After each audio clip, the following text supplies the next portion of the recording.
Hello and welcome back to another video on my channel. Today we're going to be going through the tips and tricks that you should know before you schedule and register for classes. So let's get right into it. So I'm pretty sure if you're a sophomore, junior, or senior in college, you probably know the jazz and what's going on and how you should prepare for the scheduling. But that's not really the case for incoming freshmen. Now, as an incoming freshman myself to NYU Stern, I had to go through this whole class scheduling and registration process about like a week ago, and that took me over a week, and it was really stressful, really just fast-paced and slow deliberation. It was a combination of all sorts of things. So I'm here to tell you what I learned from that, what I did, and why it went pretty successfully. The first tip is don't procrastinate. Now, I know this might sound like a pretty cliche one because everyone says, oh, don't procrastinate, you're gonna regret it. You should just do it early on when you can. But I actually mean this because class registration is not really a joke unless you don't care about who you get or when you get or what classes you get. Thing is, if you do care about them, you really have to have at least a week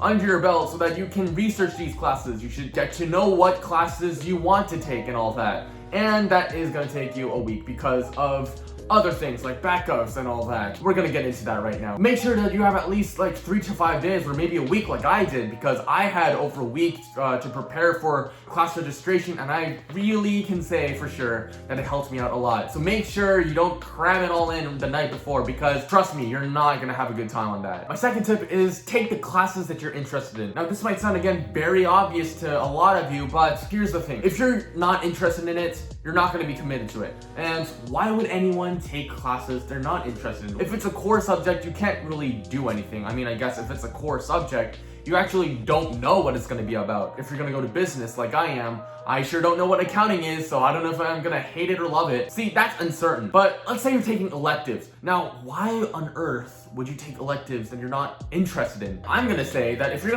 thinking of taking electives, you should take something that maybe you haven't tried before as new experiences like I am. Although it's not an elective, I'm taking African global cultures, and I know nothing about Africa, yet I'm up for the challenge. And it's gonna be hard. The other side of that is take what you're familiar with, because I mean, if you're familiar with it, you might be interested in it. And that was my other choice for Africa, which was East Asia. Obviously, as you can see from my face, I am East Asian, or Korean I should say. So East Asian, that was actually my first pick, but it was just close from the beginning, so I just went with Africa. So yeah, take the classes you're interested in, whether it's familiar to you, unfamiliar to you. You can always take these new classes for experience. Number 3, take the classes you think might give you good grades. Now, you cannot be sure about this. I guess this kind of translates to take easier classes than hard, because you're gonna regret it. Let's be honest, I know I don't know the specifics because I haven't even gone to college yet, but I do know one fact for sure, that it's gonna be much harder than high school. Why don't you try to go for slightly easier classes, especially in your first year? Because in your second, third, or fourth year, you're already kind of used to the college life for a year. But if you're just joining college after 4 years of, well, comparatively lax and relaxed high school, well, you're gonna have a pretty hard time if you just rush in with all the hardest courses that the school offers. So just don't do that. Take the classes that seem easy, or by easy, I mean things that might get you good grades, which kind of ties into my next point. Tip number 4, search for good professors. Now, how do you know if a professor's good? Well, you go on ratemyprofessors.com. Now, honestly, you have to take it with a grain of salt. It might be inaccurate. Now, the thing I compare Rate My Professors to a lot is kind of like Amazon, because, you know, the same 5-point rating. Now with Amazon, if you bought a product and you just absolutely love it, of course you're gonna give it a review. You're probably gonna give it a 4 or 5-star review. Most likely 5 if you're absolutely in love with it. On the contrary, if you absolutely hate it and you just want to screw the product to death, you're gonna leave a 1-star review. But where is the 3 or the 2 or maybe even the 4? Where are they? So that's the thing. When you look at most Amazon reviews, you're gonna see a lot of 1s, you're gonna see a lot of 5s, and then you're not gonna see a lot of 2s or 3s or 4s. It's kind of like a C-shaped, you know? That's kind of the same with Rate My Professors. You don't see so many 3s or 2s, I guess. You kind of see 4-point-somethings, or I mean, I guess you don't see that many 1s either. But that doesn't matter. If a lot of students said something about a certain professor, and you know, if you just go with the general rating, then it might be a bit accurate. For example, if a professor has a 4.5 plus, you know you can't really go wrong with that. I mean, what are the risks?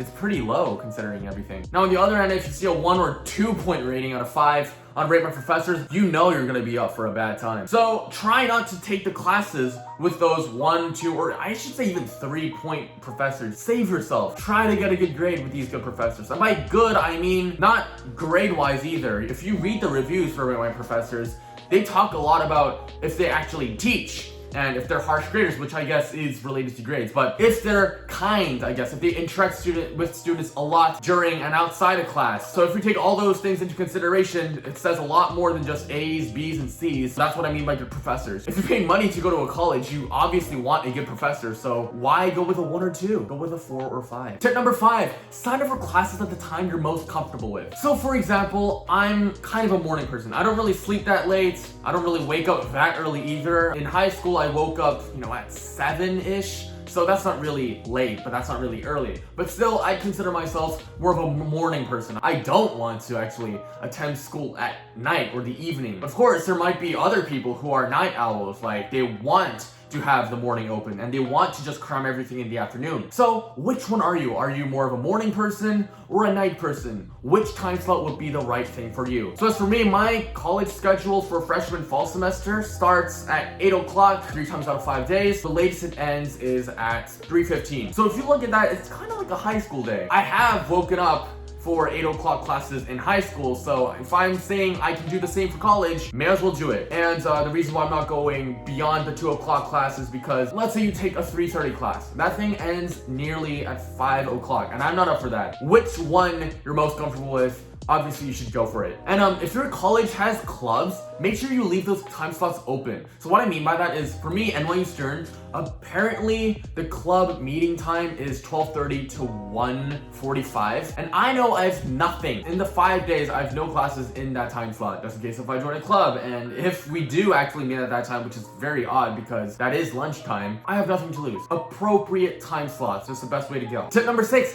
try not to have back-to-back classes. Now, some of you might be wondering, what's the deal with back-to-back classes? Like, why would you not do it? I mean, if you could just cram everything in a few hours, I guess you'd be done before lunch, maybe. Here's the thing. Corona, well, I shouldn't even say that because I'm gonna get demonetized, but the virus really kind of restricted us to the dorm room because most things are online. If not online, it's blended, so we don't really have to travel everywhere. But if you're watching this after the virus ended, which hopefully it is for you, if you have to walk between buildings, I know for NYU Stern we have 15-minute periods between classes. If you have to walk between buildings, and if those buildings are very far apart, you have to walk 10 minutes to your next class, and if you have to hurry with traffic and stuff, you're up for a really bad time. You don't want to hurry between classes. Why would you ever want to hurry? And it gets tiring for you too. Say that you have a 1 hour and 15 minutes of class and you want to rest for a long time because you're super tired, or maybe last night you had maybe a couple of drinks and you feel a bit hungover. Do you really want to go to your next class 15 minutes later? I know I wouldn't, although I probably am not going to be hungover. I don't have back-to-back classes. Another reason why you don't want to have back-to-back classes is because, well, for finals week, you're gonna be screwed, kid. In final week, of course, the finals that you take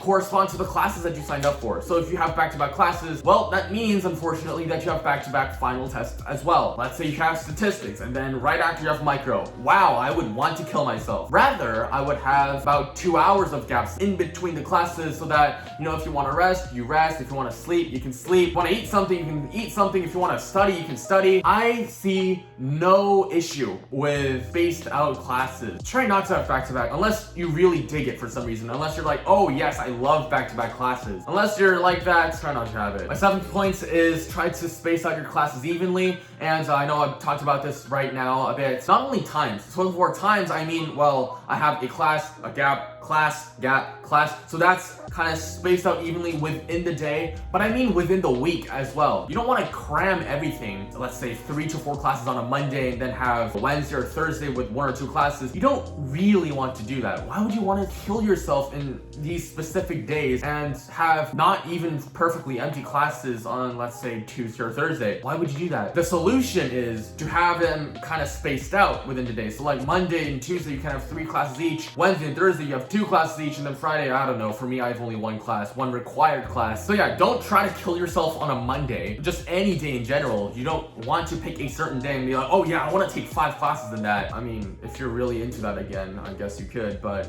what's the point of having a basically empty Tuesday and just kill yourself on a Wednesday or a Monday or a Thursday. It just doesn't make much sense to me. Tip number 8, have a lot of backup plans and backup classes. So where that week of preparation for me was spent on was actually creating these backup classes and trying those different combinations and trying and seeing which combination would be the best, prioritizing this one over that and making plan A, B, C, and all that. That was the bulk of my week of preparation, to be honest. Because the truth is, registering for classes is hard, and if you don't get your first pick, you have to go quickly with your second pick, and if that doesn't work, third pick, fourth pick. And I can tell you, if you can't do the first pick, well, at that point, many classes are gonna be closed. You're likely not gonna get your second or third pick. You're probably gonna get like your 10th pick or whatever. So speaking of backup plans, you remember right now when I just literally said you don't want to have back-to-back classes, or you want to space your classes out evenly within the day and the week. That was like my last priorities, because if the class registration thing can't actually allow me to space them evenly or not have back-to-back classes, I guess in the worst case scenario, I am gonna have to take back-to-back or unevenly spaced out classes. Have your first priorities right there, and the things that you don't really want, the possibilities that you don't really want to go with, you reserve for the last priorities. I know I had plan A to N or something, but then there are more because you have backup classes. Obviously, if you consider every backup class for all the courses you sign up for, you're gonna get like over 1,000 different possibilities, man. So for me, if the backup class was in the same time slot and the same time, I just put it on the side. I just didn't make a secondary plan. So I must have had A to N, and I had like multiple choices of backup class as well. So I probably had 100 or 200 different possibilities of classes I could have taken. That was pretty crazy. Obviously, consider your professors as well, because you have to be intimate with those backup classes as well. If you can't get your first pick, as I said, you have to go with your second pick. And if you're stuck with a bad professor for your second pick, you're gonna regret it. So try to be intimate with your backup as well. Don't try to get too intimate with your first pick, because just because you put it as your first priority doesn't mean you actually get it. So yeah, put your good professors in it, have good time slots for the classes that you want for backup, and you're gonna be good to go for that. And yeah, definitely have like plan A to, I know I went a bit overboard, but have at least like plan A to G or 10 backup plans or whatever. That might sound a bit crazy for you too, but again, I had plan A to N. Tip number 9, try to click the enroll button as quickly as possible, like right when the clock hits 0. For the group chat I was in, or from the people I texted with a lot, they missed their first priorities, or they missed enrolling in their classes. They got waitlisted in 3 to 4 seconds. That's all it takes, 3 to 4 seconds. And I made a video about that class registration where I went in it firsthand. I experienced it firsthand, and I really thought classes shutting down in 30 seconds was a myth, and it was. It's actually 10 seconds. I did not know things filled up that quickly. They didn't get the first priorities when they clicked it at, let's say, for me it was 6 o'clock a.m. When they clicked it at 6 o'clock, 3 seconds or 4 seconds, they didn't get the classes that they wanted. I clicked it exactly at 0 seconds. The clock changed from 5:59 to 6. Right at that moment, right at that instant, that probable like tick. I clicked the button and I was able to register for my first priority. That felt amazing. If I had to go with my second or third choice for that, that would have been a real big bummer, because all that lead up to nothing basically. Fortunately, I got my first pick, and that week really paid off. So yeah, keep looking at the time, just see when it changes. And I know this might be hard for you, but you just gotta look at it. You just have to have a really good reaction time. Don't be late by 3 to 4 seconds, because that's enough time to get you waitlisted. And finally, the 10th tip, the last tip, have another tab open just in case things go wrong. What I mean by this is that, okay, let's say you have to have a website where you register for classes. I had 2 more tabs open with the exact same tab, so that when the first tab, when I clicked enroll and things didn't go well, I could just switch immediately to the second tab, adjust things there, and then just go. And then if that doesn't work, obviously go to the third tab. But the thing is, to be safe, you have to have at least 1 more tab open, because let's be honest, I got really lucky. There are people who claim they clicked it right at that moment and they got waitlisted. If things go wrong, and it might most of the time for a lot of you watching this video, then you need to switch quickly to your next tab open so that you can just go right there without hesitation. Let's say you have to wait. Let's say the first tab, if you don't have them open, you're gonna be like many seconds late, and those seconds count when it's class registration, because in 30 seconds, a lot, and I mean this, a lot of classes close down. Lots of classes shut down within the first 30 seconds, and after a minute, you're done. You have nothing to choose from except for bad professors or bad time slots. Do you really want that? No. So yeah, to have a successful class registration and scheduling, especially your first one for freshman fall semester, follow these 10 tips that I just gave you.